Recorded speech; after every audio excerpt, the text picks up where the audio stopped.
Sa bawat kwento ng pag-ibig, may mga pintuang isinara. Mga pangakong iniwang nakabitin sa hangin, walang tiyak na balakid o tala. Dito nagsisimula ang aking salaysay. Isang pusong minahal ng buo, ngunit hindi kailanman naging sapat.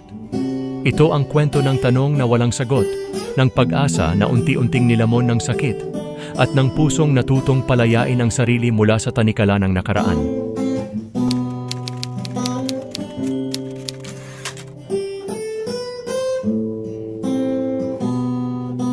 Bakit nga ba ganito?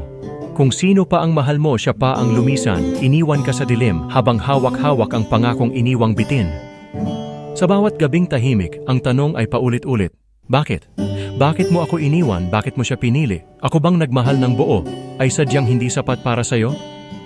Sinunod ko ang tibok ng puso, ngunit ang puso mo pala'y tumibok para sa iba habang ako'y nagmumuni sa sakit.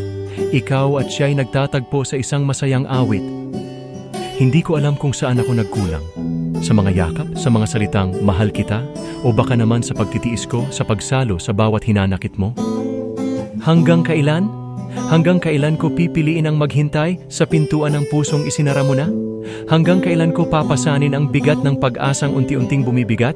Hanggang ako mismo'y tuluyang bumigay? Ngunit sa kabila ng lahat, narito pa rin ako, umaasang baka sa isang himala, magbago ang takbo ng kwento natin. Na baka ako'y maalala mo pa. Na baka, kahit imposible, bumalik ka.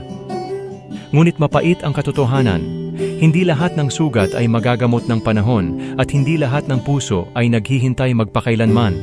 Dahil ang puso ko'y napagod na rin, pagod ng sumigaw sa kawalan. Kaya't eto na, sinusubukan kong palayain ang sarili sa tanikala ng mga pangakong binitiwan mo, sa mga alaala ng mga yakap na ngayon ay malamig na. Oo, mahirap tanggapin, pero kailangang simulan. Ang paglimot sa'yo, ang paglimot sa sakit, ang pagpapalaya sa pusong sa'yo'y naging alipin. Ngunit alam ko darating din ang araw na ako'y titigil na.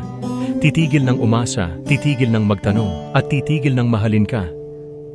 At kung sakali mang bumalik ka na muling kakatok sa pintuan, marahil ako'y wala na dahil natutunan kong mahalin ang sarili sa huli.